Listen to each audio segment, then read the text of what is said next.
দিদি ভাই বলো কেমন লাগছে ব্রাইডকে? খুবই কিউট লাগছে, খুবই সুন্দর।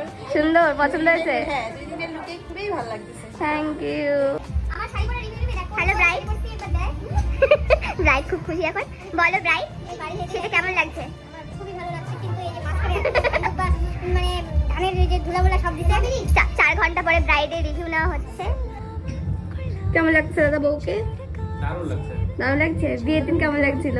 বিয়ের দিনও খুব ভালো লাগছিল, কিন্তু ওকে ঠিকঠাক দেখা পাই নাই। আজকে একটু ভালো করে দেখো তো, আর মুখটা একটু দেখা, মুখটা একটু দেখা। আমি অনেকক্ষণ থেকেই দেখছিলাম দূর থেকেই যে হ্যাঁ খুব ভালো হয়েছে আজকে সাজটাও। আচ্ছা ঠিক আছে। হ্যাঁ, আর আমি জানি না আপনাদের ঠিকানাও জানি না কোথা থেকে। ঠিক আছে। ওই ঠিকানা দিয়ে দিবে, আমার বান্ধবী দিয়ে দিবে ঠিকানা। তুই বলে দাও আমার ঠিকানাটা, তাহলে হয়ে যাচ্ছে একসঙ্গে। ঠিকানাটা হচ্ছে আমাদের ডাউকিমারি, ধুপগুড়ি ডাউকিমারি। আচ্ছা। হ্যাঁ, তোমার